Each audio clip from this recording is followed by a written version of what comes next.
Can you believe it's only been 5 years since Alpha Dream declared bankruptcy? I swear it felt longer than that because as a lifelong fan, I was devastated thinking I would never see this series again.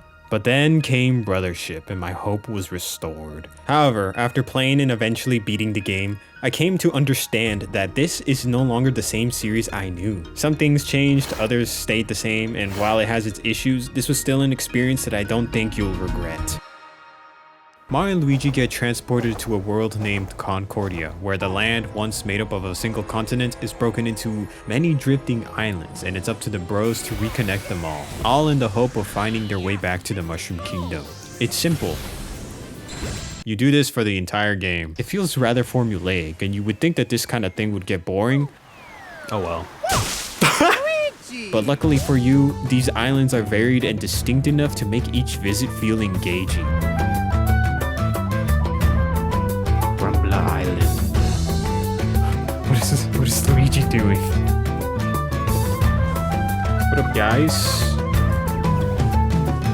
Each island that you go to will have a distinct scenario accompanying it, so that the progression towards the lighthouse doesn't feel exactly the same. Sometimes you get to play as a detective solving the mystery of a crime, or you're gonna be storming a building in search of captive civilians. Or maybe you just need to taste test some food. We have solved absolutely nothing. The design of the islands also varied greatly. Sometimes you'll be bouncing off flowers, gliding across the fields.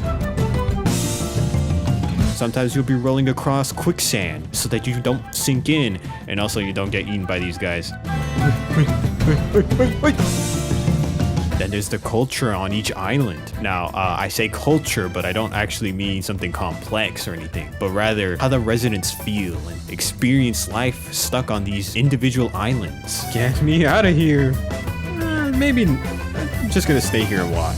Of course, some of these islands aren't exactly as grand as I make them out to be. They still feel like they play out almost exactly the same as each other, probably because each and every single one of them requires you to reach the lighthouse at the end, but there is still a lot to enjoy about them. Except for the exploration part. You see, this game decided to try to trick you into thinking that this is similar to Wind Waker, where you're sailing the 7 seas, there's like 5 actually, in search of these islands that are all drifting apart from each other. But while it is cool discovering some of the reefs and little islets, is that a piece of shit? It's also really lame just getting there. You set a destination and the ship will gradually make its way to the island, giving you time to work on some side quests. This works, but it also would have worked anyways with a level select. I mean, I'm just saying it was not fun having to rush all the way to the canyon just so I don't miss the island, because then if I do, I get to wait. Yeah, I love waiting. The implementation may have had its shortcomings, but the islands themselves are actually well made and fun to explore. It doesn't remind you of anything.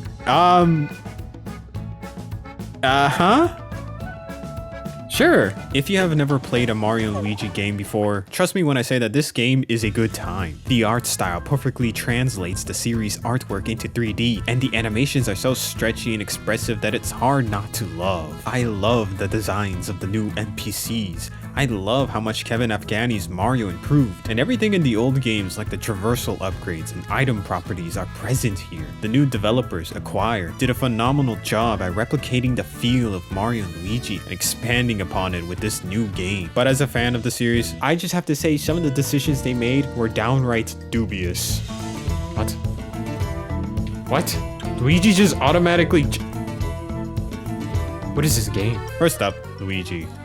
Why? The series standardized how the brothers would be controlled, with A and B being dedicated to Mario and Luigi respectively. When you jump over a gap, you jump with Mario and Luigi. When you receive the hammers, there was a use for both Mario and Luigi. It's literally in the title. You were meant to control both of them as a unit. They were a team.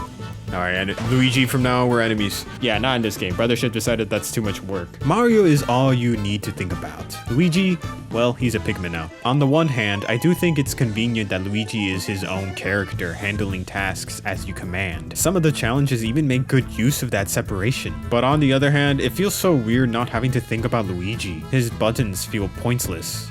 Okay, it's not as bad as I make it out to be, but when you have years of habits to unlearn, yeah, I'm going to have problems. Especially when you change how Luigi selects his actions in battle. Oh my god, why can't I not jump with B? I hate it here. I swear to you, that was done with malicious intent. Whoever made that decision, I hate you. With love. I just had to be a fan of Mario and Luigi growing up. The combat itself, however, has been refined. Mario and Luigi's basic attacks are now a combo involving both bros. The plug system enhances those attacks with unique modifiers that alter the way you deal damage or even mitigate them. And do you know what's my favorite part about them? They alter the animations. It's such a nice touch. And speaking of the animations, can I just show you?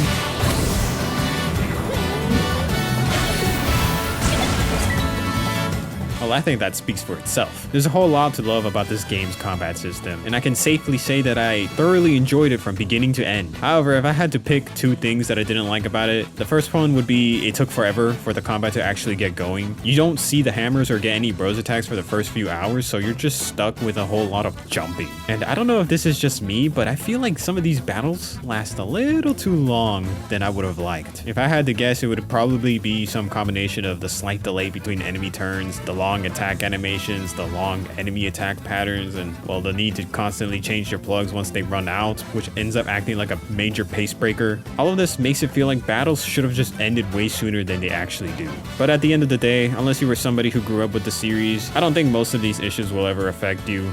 Maybe the battle length, but that's only if you actually care. I still had a blast playing this game nonetheless. And I mean, come on, look at those animations, man.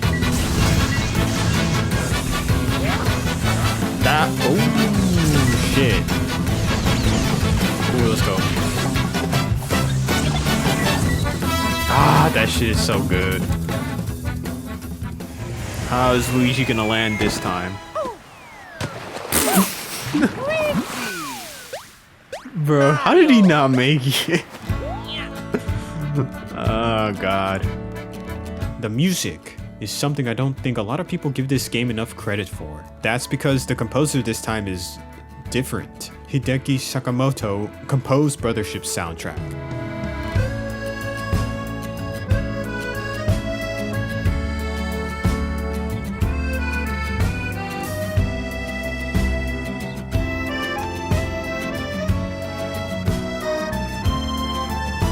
And it's not terrible. It definitely took some time getting used to the new style, but there were some songs that are genuinely fun to listen to. All Sand and Desolate Island are easily one of my favorite island themes. I love how nice and relaxing Floral Island can be, and it really complements the beauty of the island full of flowers. There were a lot of groovy tracks, some pretty interesting remixes. The cinematic tracks are easily some of the best that this game has to offer. You know that theme that plays when you finish one of the great lighthouses? It genuinely almost always brings me close to tears. It's so beautiful. The composer did a fine job, and I'm not gonna agree with anybody that says that the soundtrack is bad.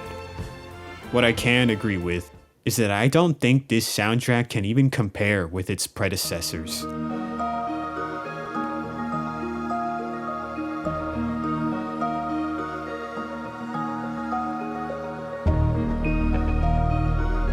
Alright, to be honest, I just wanted to use this song because it's just so good. Yes, at the same time, I probably could have used any other song. Mush Rice Park, Shopping in Wakeport, Cavi Cape? Come on, Cavi Cape? Any of the boss themes from the past easily clears this game. Brothership's final boss theme is not even worth mentioning. There were so many catchy songs that I can easily hum them just from memory, man. Yoko Shimomura was a genius with these games. It's really hard to describe them, but the music just seeps into your emotions, implanting themselves firmly into your soul. They have such a drive to them, they have such distinct melodies. It's a unique flavor that it's missing from this game. Look, I know I'm biased. I grew up listening to her music. Like, my tastes were formed because of her. And I hate that I'm hearing less and less of her work. I like Brothership's music, but it's a style that I cannot love more than the one I'm loyal to.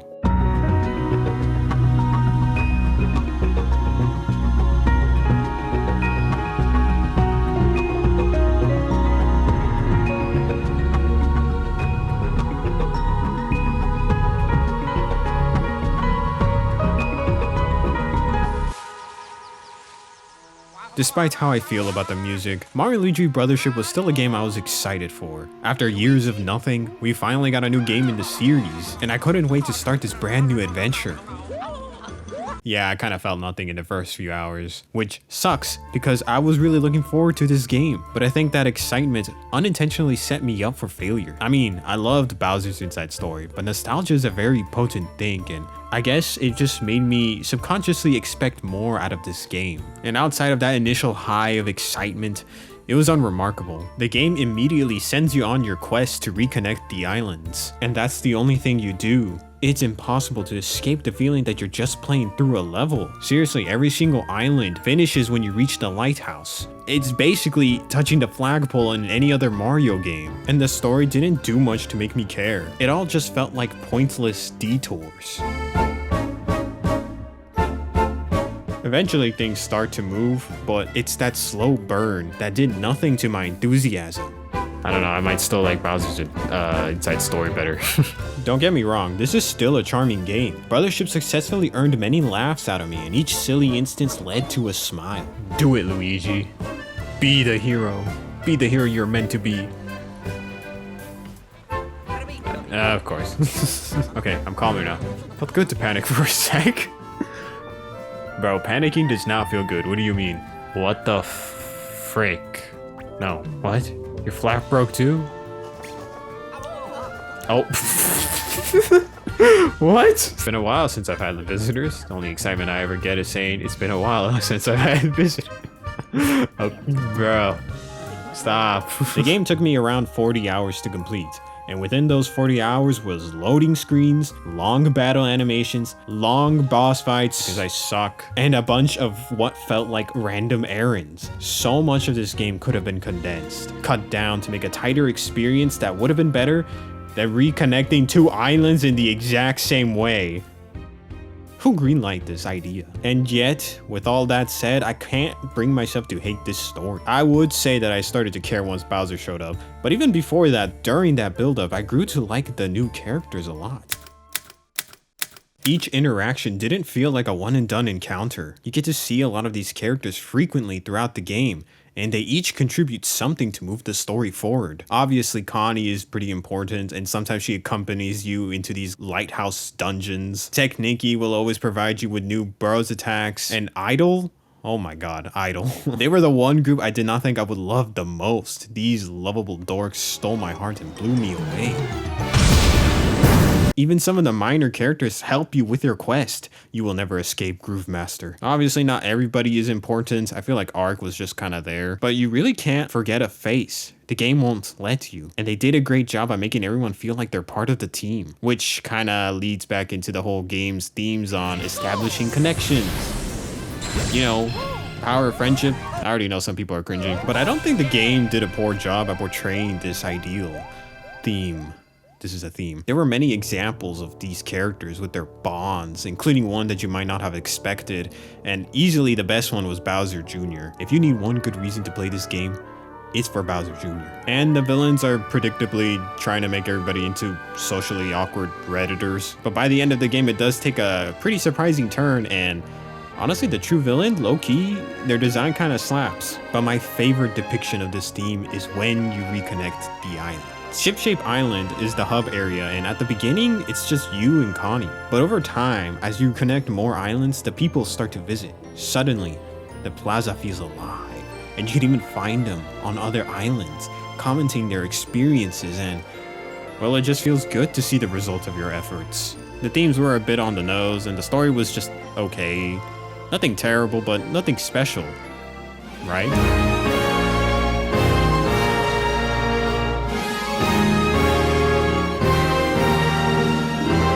I've been going back and forth a lot with my opinion on Brothership. Everything here feels like a natural continuation, picking up where Alpha Dream left off, but it's obvious that it doesn't play nearly the same. Some of these changes I cannot wrap my head around, and it failed to meet my subconscious expectations, whatever they may have been. However, as I begin to think about my overall experience, I don't think I could have asked for a better return. Mario and Luigi Brothership is a flawed game, but one I don't regret playing. I don't believe in scores. I never give them. Yeah, the only thing I do believe in is words. And if my words convinced you, then go ahead. Give this game a go. I'm sure if they continue with this series, Acquire will eventually hit their stride and make the games as great as they used to be. Right? You guys are still gonna work on this game, right? Nintendo? Hey, can I get an answer here? You guys are still working on this, right? This isn't gonna be the last time I see Mario and Luigi, right? Guys? Can you guys please bring Yoko Shimamura back?